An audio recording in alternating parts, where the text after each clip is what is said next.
Ken Lever has a very different way of operating teams, and because firsthand we've seen that it works, we'd like to put it forward for you guys to try it as well. We're breaking down 4 ways where he does things opposite of the traditional way.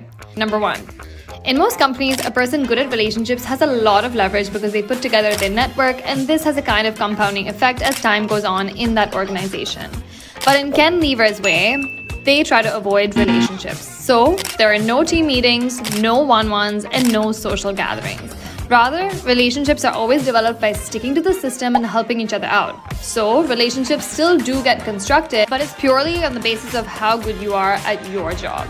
And in his experience over the last few years, it ends up being a far healthier culture because there's no cliques, therefore there's less politics. Number 2.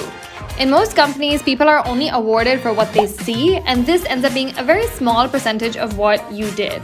In Ken Lever's system, everything is a task. Quite literally. So if you do a review, you can create a very quick ClickUp report of everything that you did and make a really good case for your performance.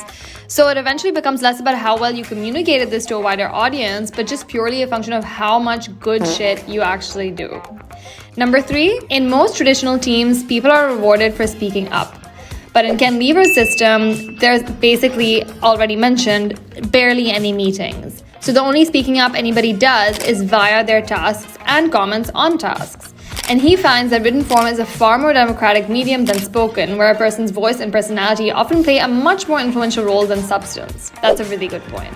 Lastly, in most companies, charisma will often supersede things like project management in deciding who moves up. But in his system, charisma is not rewarded at all.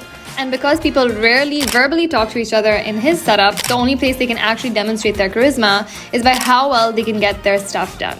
The tool that Ken recommends for organization and all the tasks is ClickUp. We use it at work as well. You should go try it out for sure.